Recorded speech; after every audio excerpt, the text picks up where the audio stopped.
Now, to discuss the issue of rape, especially of minors, joining us on the program is human rights activist Dori Ndiamanze. Thank you for coming on the news, on News Across Nigeria, and you're joining us from our Abuja studios.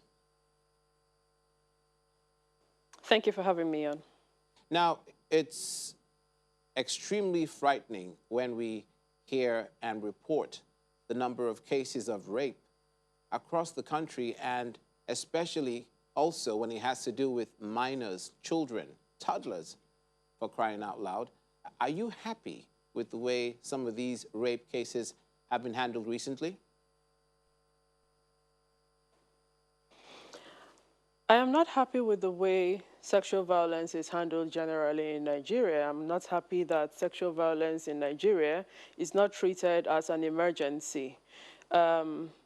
It didn't just start now, it's been there over time. And because we've not seen the need to address it as an emergency, that's why even in the situations where we have these cases of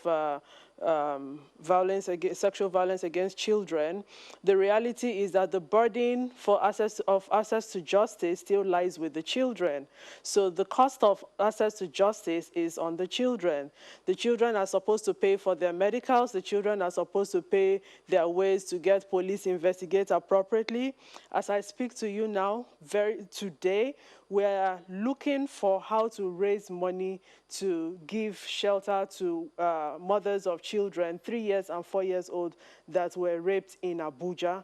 And they are being threatened by law enforcement and community. So where do these people run to? If they don't have access to NGOs, for instance, like us, what is their fate? Even when they have access to us, we don't have resources. We go begging. The indignity in the process of getting help for children who are sexually violated needs to be addressed from a point of responsibility by those in power. So there's absolutely no reason, for instance, why the provisions of the Child Rights Act that has been passed or domesticated in states is trivialized or is reduced. The sentencing is reduced. Absolutely no excuse for that. There's no excuse in the first instance why it hasn't been passed in any states. So for the states that haven't passed it, you know, the 11 states, it's such a big shame. The Violence Against Persons Prohibition Act is another law that is very strong and that can be used to address a lot of cases of child sexual abuse. But we have looked at these situations as woman matter and not human matter. And so when the need arises, we keep on failing the victims. The victims are males, the victims are females. And what the children have available to them is a reflection of what adults have to contend with. We don't have systems in place that give a human face to victims. Okay, or where are we? systems Where are in we? place Sorry to truly interrupt you. dedicated Hello? to punishing criminals. Where are we now? Sorry to interrupt. Where are we now with getting the support, the practical, realistic support, medically and psychologically, long-term, for these victims, like these children you've just mentioned? Where are we right now? Where are we now? We have a lot of things on paper. We don't have budgetary allocations. Even the states that have domesticated the Child Rights Act, there's no blueprint for implementation. So the children still need to pay for their medicals when they are raped. And guess what? They don't pay for only their medicals. So they pay for their medicals and the medicals of the person or the people that raped them. That's the reality in Nigeria. Excuse me, sorry. We are You mean in the Nigeria. families of the children They need to pay for every movement. You mean the families of the children? The children are expected to pay. So by extension, whoever is in charge of the children Whoever brings them to needs to look for where to get the money from. Because that's the procedure in Nigeria. The person who wants justice looks for how to foot the bills of access to justice. And it's very unfortunate, it's very inhumane, and it goes against the human rights of children. Children are a responsibility of all of us. And we're supposed to have systems in place to protect children. And so far, that's not happening. It's very horrendous. It's terrible. There aren't adjectives to describe how horrible this is, especially in light of the fact that some of these crimes are committed by people that are closest to them. I want you to tell us a little bit more about the psychological trauma that the children go through and the long-term effect of this further down the road? Okay, so just like in every other form of violence, it's not cast in stone exactly how anybody is going to react when exposed to this. But I can tell you one thing for sure.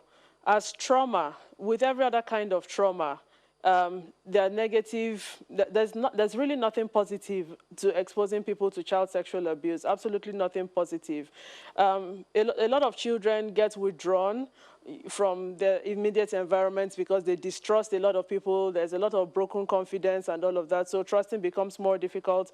And then we also have cases where there's increase in indulgence of children in sexual activity. Now, let's remember that children cannot consent to sexual activity, and so for people who tend towards that part, it exposes them more to predation, to sexual predators. And so, but so far, we don't even have a system that helps in documenting these crimes. We don't have a system that follows up with these crimes, considering the safety of the children. A lot of the things we have investments in are seminars and workshops, pretty much, that talk about what to do, how these people possibly feel, but things that have direct bearing on helping victims to assess the support they need in the event these things happen, they really are not in place. And so because they are not in place, at the end of the day, you find out that a lot of parents give up. A lot of parents are tired of the threats they are receiving. There are no safe places that you can relocate the families to. They tell you, oh, it's only the protection we have is only for this particular person at this particular point in time. NAPTIP has stepped up huge for us. But even with NAPTIP stepping up for us, sometimes the threats are made to other members of the family who are thought to be very important. So do we have a place where, or do we have some kind of fund we can use to relocate families affected by these things to safety so that people are not forced to drop cases? There are so many cases reported, but action is not taken on many of them because of the huge cost related to access to justice. Growing up, I asked about the psychological trauma, but as a human rights, pardon the interruption again, as a human rights activist, you will know this. How speedily are these cases being prosecuted? Are you satisfied in the number of cases that you've seen, how they have moved along in the justice system, so that the perpetrators can be brought to book or can be charged to court and the case closed? So on the 13th of May, 2020, we secured conviction in the case of the Commissioner of Police versus Idris Biloma. And this was the rape of a 4-year-old girl. We got 24 years, imprisonment for the rapist. It took us 4 years to get to that. The crime happened in 2016 and justice came in 2020. So how were the people coping throughout the period? We have so many children who we need to apply for exits and all sorts of passes while they're in school to make appearances in court, and then their court adjournments keep on happening. The style of documentation of crimes as at the time they happen is totally not okay. A lot of investments using technology needs to be deployed into capturing testimonies of children when these things happen to them to preserve evidence enough in such a way that it's tenable in courts. Because we have situations where a child who is raped at 4 years is expected to keep remembering these details and while making appearances in court until the child is 13 years old or 9 years old, 8 years old. Thank you. And so this is very unfair, and it translates to re-traumatizing this child over and over again. So the judiciary, this period during the COVID-19 lockdown, we wish there were means of getting...